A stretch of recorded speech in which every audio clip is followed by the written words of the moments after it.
Hey everybody, it is the end of the official Lace on Race birthday weekend.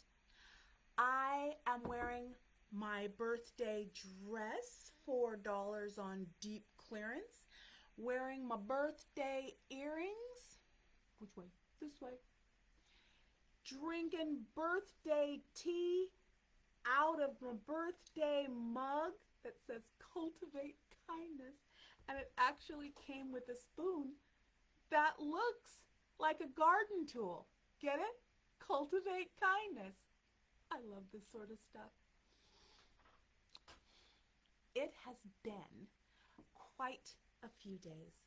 I had actually pre-gamed my birthday a couple of days before, and then birthday on Friday, and then Saturday, and then today. It's been basically a birthday week, y'all, and I have been here for it. I have been so amazed at the good wishes and birthday greetings that I have gotten from you all, both in Lace on Race as well as on my personal page. I have been gratified by the emails and texts that I have gotten.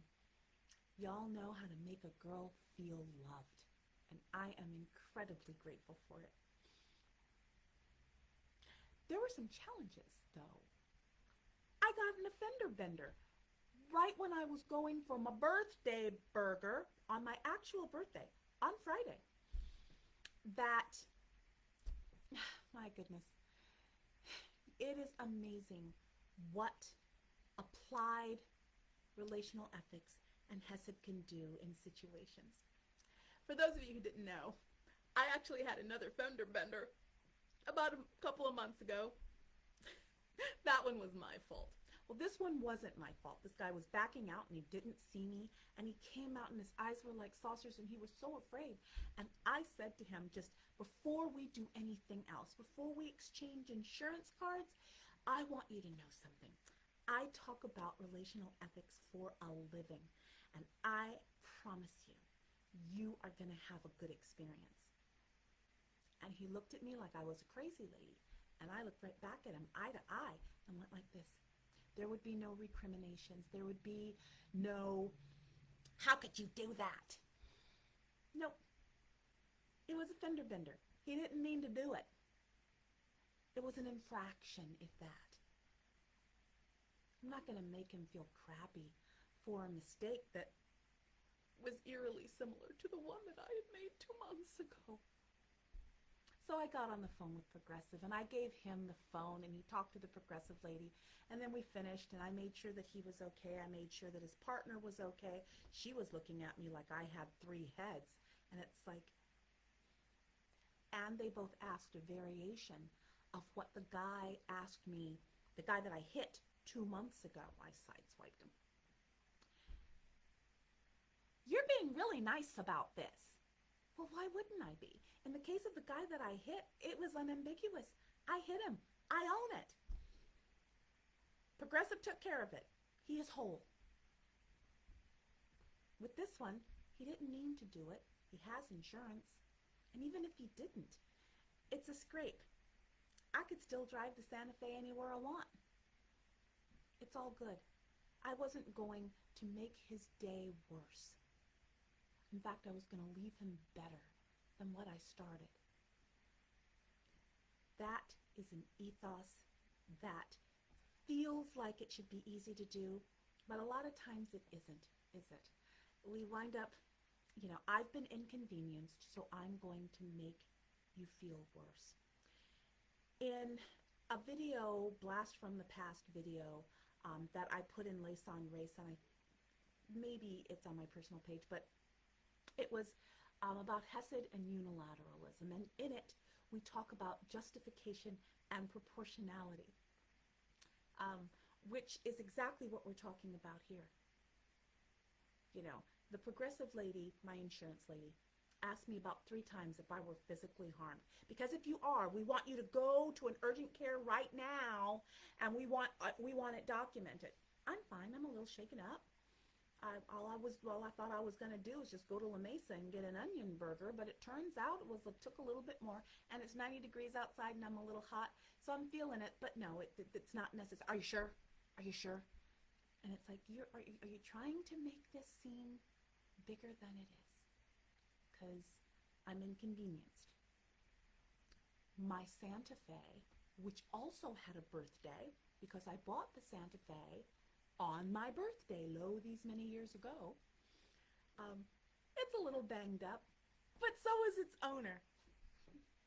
It's all good. Few scratches, few dings. I'm almost 60, y'all. Um, yeah, the situation is breaking down, but not to the point where I need to go to an urgent care and say a bigger ow than what actually happened. And then there was the other thing that stood in stark contrast to the day before. Yesterday, the day after my birthday, as it happens, we had our quarterly board meeting. Spoiler alert, I still have my job. We talked about all kinds of things. We did the treasurer's report. We did the executive director's report. We talked about how much we love each other. No, that was not on the agenda, but we can't get together without talking about how much we love each other. That's just going to happen. It should have been on the agenda. Next time we will put it on the agenda. 15 minutes worth of us just loving on each other, which is kind of what we do when we pregame. But then we had to take a break because an hour's worth of talking about the business of Lason Race will make anybody thirsty and will make anybody want to go down the hall with me. It was both. But while we had the little break, I had heard buzzing on my phone. So I went and I checked Lason Race, because before I had done that, I had done a little post thanking everybody for the warm birthday wishes from Friday. And someone made a post. And I think that I have to remind myself when these things happen that I am not entitled to unmitigated good wishes, that people don't have to say happy birthday and wish me a good day. I'm not entitled to that. But I am not sure I deserved, want to use the word broadly, that I deserved what actually happened. It got my attention, certainly. One of the women who was in that group, and that group is still extant, y'all. If you guys want to go see it, you guys should go see it. Apparently, they spend a lot of time talking about how awful I am, and apparently, they also talk about my gerbils, what I call my wigs. In any case, one of my birthday well-wishers, apparently in that group, they're being kind of vicious to each other. That's not funny, but it's also unsurprising. When you think about the fact that there is an entire group of people hell-bent on harming one person, wish it wasn't me. It's easier to talk about if I were looking at it from 10,000 feet. But basically, they all get together to talk about how awful I am and how they want to take the organization down and, I don't know, scalp me, although, that ship has sailed. But in any case, someone was mean to someone else. And for some reason, a person decided to come to the Lason Race page to lodge her dissent. I suppose she had been blocked or some such, so she couldn't talk there. And everyone in that Facebook group lurks around here, and we're going to talk about that later. About making this space safer for all of us and also for me. But in any case, apparently everybody is still here. And so she said, Jenna, I have no clue. Honestly, no clue. Leanne J. Neely is someone I may have met one time, but for you to go full out on me is something I truly don't understand. And yes, it hurt. Hold on to that, because she goes on. Yes, oh no, Do I think Lace is anything other than a shill? Yes. Actually, nope. Nope. She thinks I'm a shill. I want to make sure you're she thinks I am a shill. Um, but your attack on me was actually hurtful. Hold on to that too. I want you to marinate a little bit into someone who is saying that she was victimized, turning into the oppressor in less time than it took for me to blink. Leanne J. Neely has her own issues and agenda. I needed to say this, and I guess this is the only venue I have left. So basically, they come and bring their muddy boots into my living room. The shill and charlatan. Perhaps it's best because I genuinely dislike conflict, but I hate scum even more. Actually, I loathe scum even more. In case you're wondering, I'm the scum. And then this pivot, breakneck. I mean, I did not get whiplash from the fender bender on Baltimore and La Mesa, but I did get whiplash on this one. Hey, Lace, if you are so angry with white women, why in the hell are your wigs always, and always paid for by those poor, guilty suckers? Why is your hair always straight? I don't see any nappy hair on your black head. Happy birthday to me.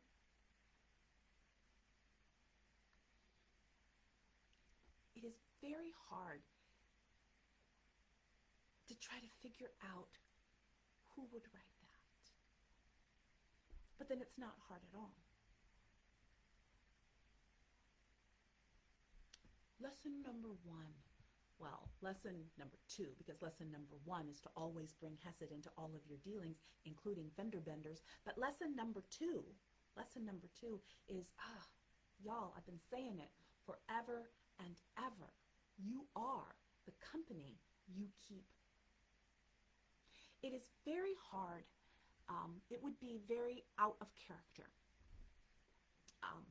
for me to have gone off on the poor hapless soul in the 15-year-old Scion who grazed my Santa Fe on Saturday. Why? Because I've practiced who I'm going to be. I surround myself with people who remind me who I say I want to be, inside and outside virtual walls, and who model that for me consistently. I also practice various scenarios. I did that before the Holly debacle, but I've done it more and more and more since then in the last 18 months. I have pre-gamed sitting down with Holly and talking to her, sitting down with Annie and Chris, sitting down with all of those people. Because even behind the fake names and the fake profile pictures, there are real people. Sitting down with all of them and pre-gaming it. Who am I going to be? And if I can't pre-game it with them, I cannot pre-game it in the parking lot of La Mesa Crossroads. And I can't pre-game it when Jackie decides she is going to go for one of the most vulnerable parts of my soul and my psyche and my body. Jackie, I hope you never get bald. It's not a lot of fun. And I joke about it these days. It's a lot easier now than it was 10 years ago. I performed a wedding for two friends of mine, and I had thought that I'd been able to hide the hair loss and my receding hairline that I had been living with and kind of trying to mitigate for a good 5 years, 5 or 6 years, before I finally just gave up the ghost, because it wasn't getting any better. In fact, it was getting worse. But it was that wedding. It was that wedding that did it for me. The wedding itself was beautiful. I mean, I loved the wedding. I loved performing it. It was an honor to do it.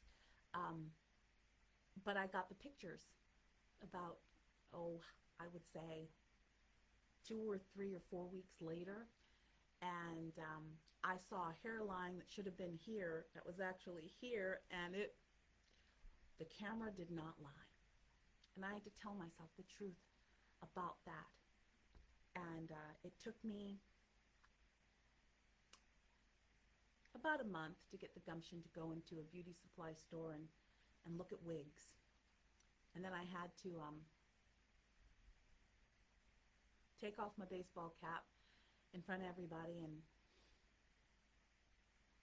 try on wigs. And I tried to get the wig that was the most like my idealized hair. The best hair of my life was the hair at my wedding. Oh my goodness, I straightened it to within an inch of its life, curled it, did it all. Went to the J.C. Penney salon in Plaza Bonita the day before, and it looked good. And that's 28 years ago. That's the best it's ever been. So I tried to find what I remembered in wigs. And basically, for the next 5 years, I basically bought the same wig over and over and over and over in the same color, over and over and over and over and over, because I didn't want anyone to know. The 2 worst times of any given 24-hour period was when I had to take my wig off at night and face a hairline that was becoming more and more scarce. And then in the morning, when I was confronted with my bald head before I even brushed my teeth.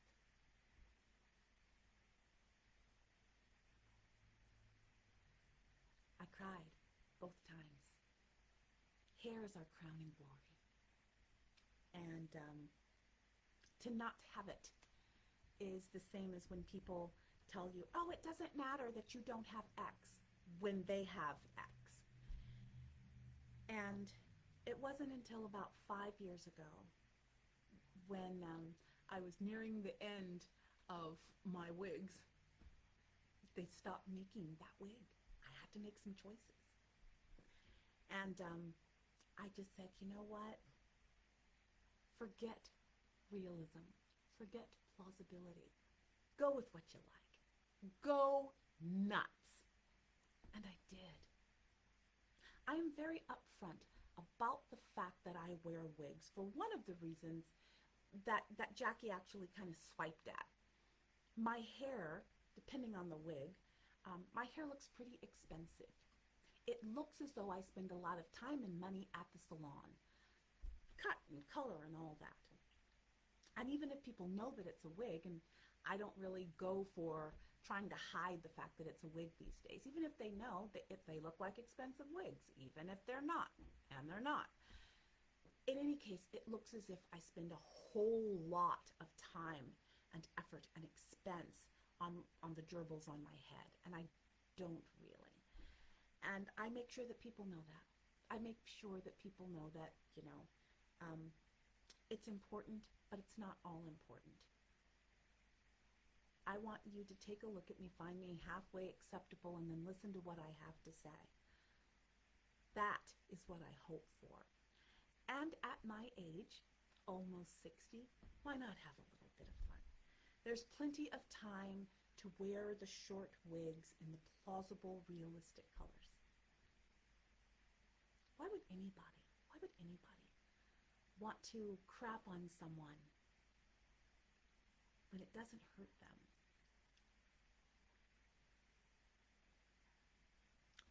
Alopecia is a medical condition. I have what's called frontal fibrosing alopecia. Honey, that stuff ain't coming back. I'd shave myself completely bald if I could, but the accent on frontal fibrosing scarring alopecia is that there's scarring. I look like the victim of some sort of trauma. And in a way, you can make some metaphor there. You can make some comparisons there. I have endured trauma on a lot of levels, including the last 18 months. And my dome reflects that. But a lot of times, one of my big tasks is, while I am committed to telling the truth, I don't want to be gratuitous.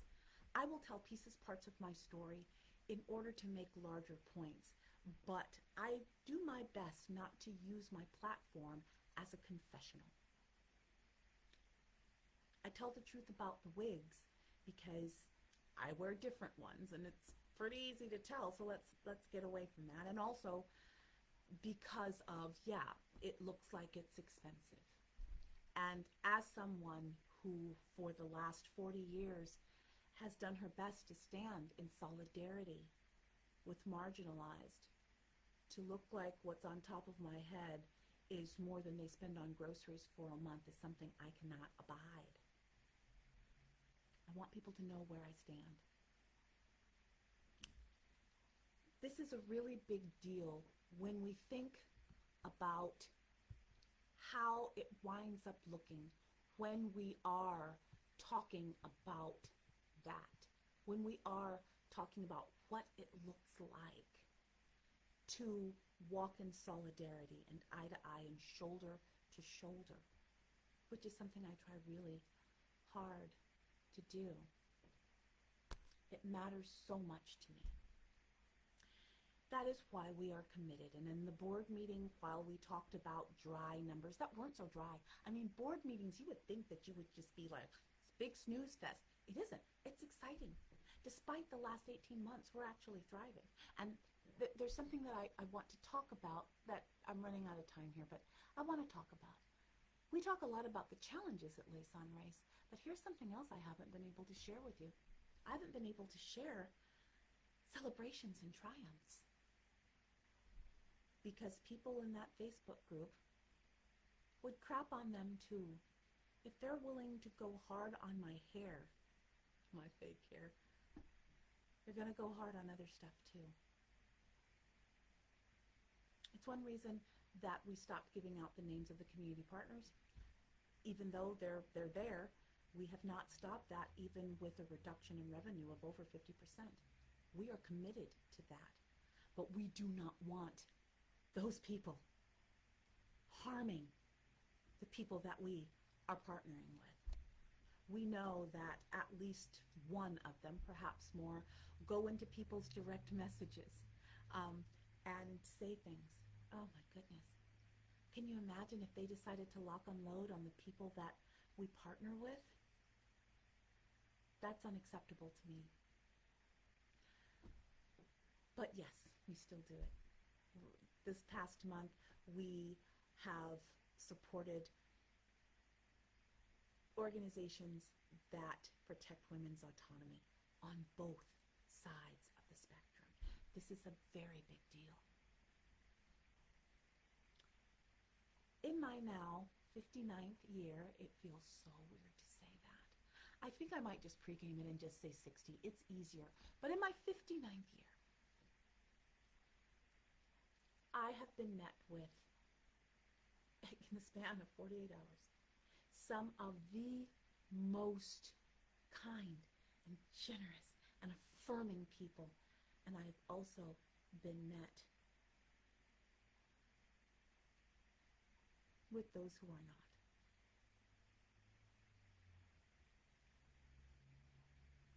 I don't want to give her too much oxygen. But to those of you who, for whatever reason and to whatever extent, find that you resonate with what Jackie or any of those other people have been saying, I say, okay, not okay.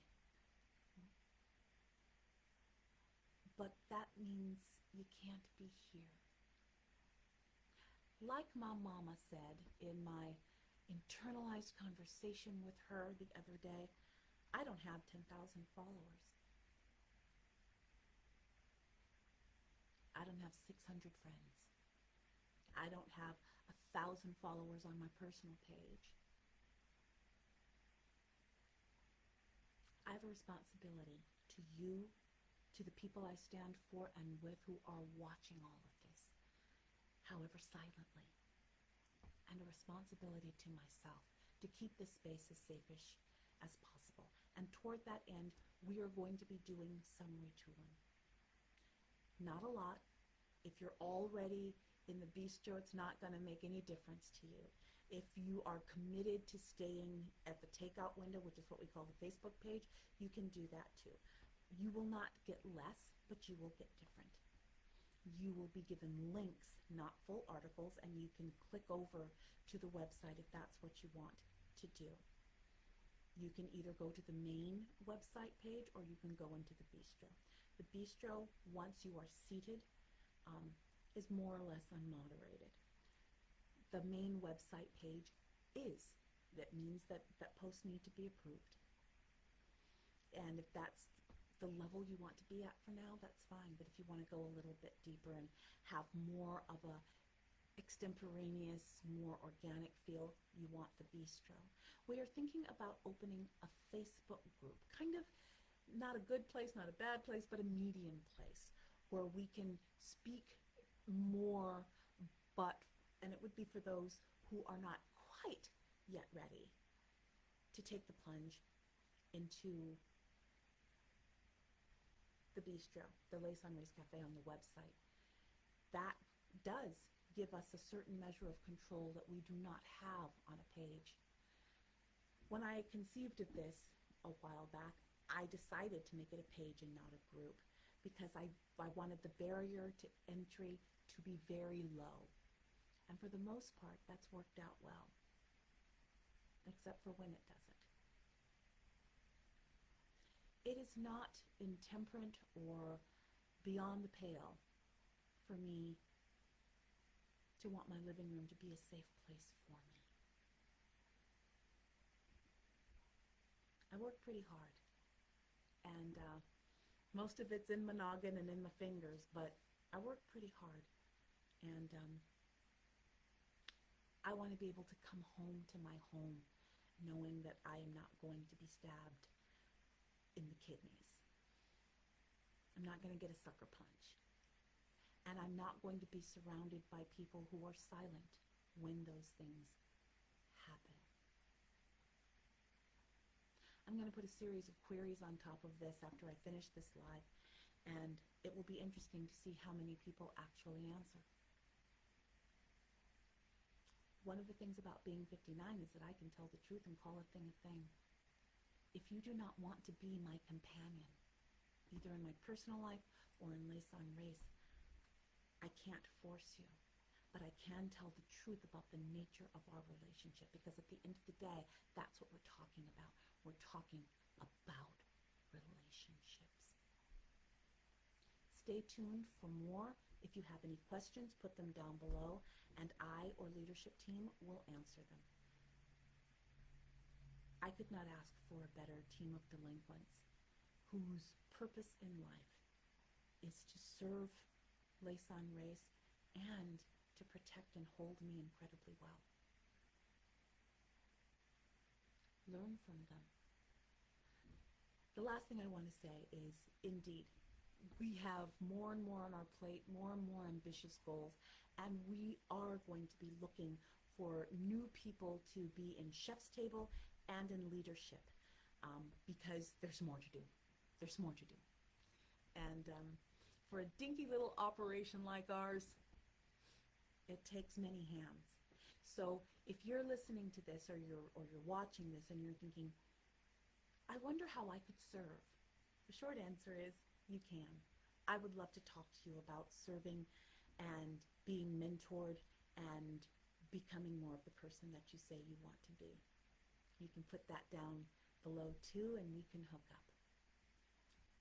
It's the last few hours of my birthday weekend. I have about an hour and a half left, and what I think I'm going to do is I am going to